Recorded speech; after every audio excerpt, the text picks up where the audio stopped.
Doesn't take a rocket scientist to figure out that maybe these guys are stalling on getting stuff opened back up.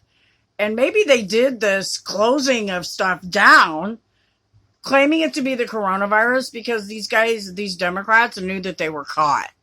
And there's a certain group of them that continues to try to keep stuff shut down.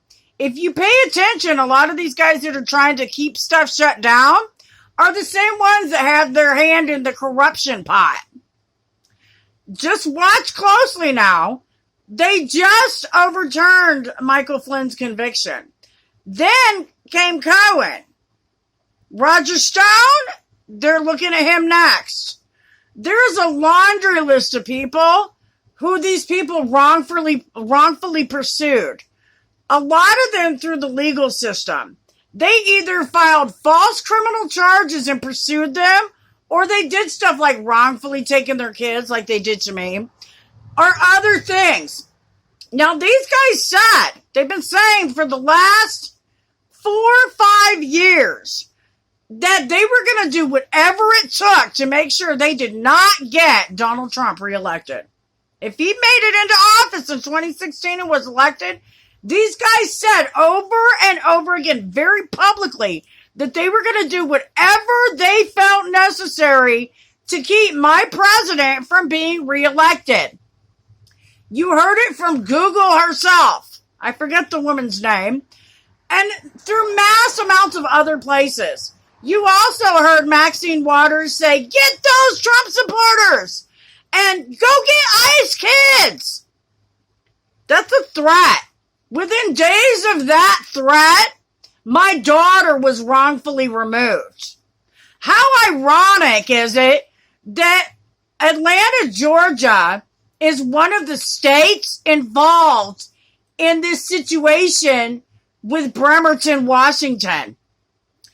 They did not allow my co-defendant to be extradited from Georgia, which basically solidifies what I was telling everyone about the 4 rapes that occurred in Bremerton, Washington on the substandard military housing.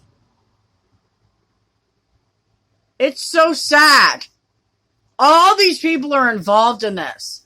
And unfortunately, there's a large number of people in my family who have suspiciously died, which is a total calling card of the Clinton administration. Imagine that. This occurred from between the time of the rapes and now. These people have been attacking me through government system after government system, refusing me my benefits, forcing me to work, wrongfully removing my kids, wrongfully taking my home and my property and my assets without due process. They've done it over and over and over again. Kind of like they did to Al Capone. Huh. You know, I claimed all that in my texts. Because Al Capone was also wrongfully accused of tax evasion. He had an accountant that he paid to do his taxes. Because I have asserted my rights to that, guess what, folks? There's some trouble a brewing in Washington, D.C. because there's some assets that are missing. A large amount of them. Not just from that, but also from my grandmother's estate, my grandfather's estate, and my mother's estate. Also, I see all these kids having been wrongfully removed. I'm looking at what happens in California versus what's going on here in Michigan, and stuff just isn't mixing.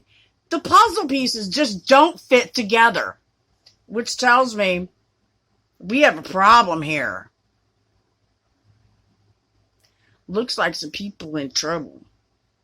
They got some explaining to do. I said from the beginning that I demand charges be pressed. And I meant that. On everybody who had their hand in the corruption involved in Rainbow Farms, Pets Alive, and with regards to me and my mother. Where's my daughter?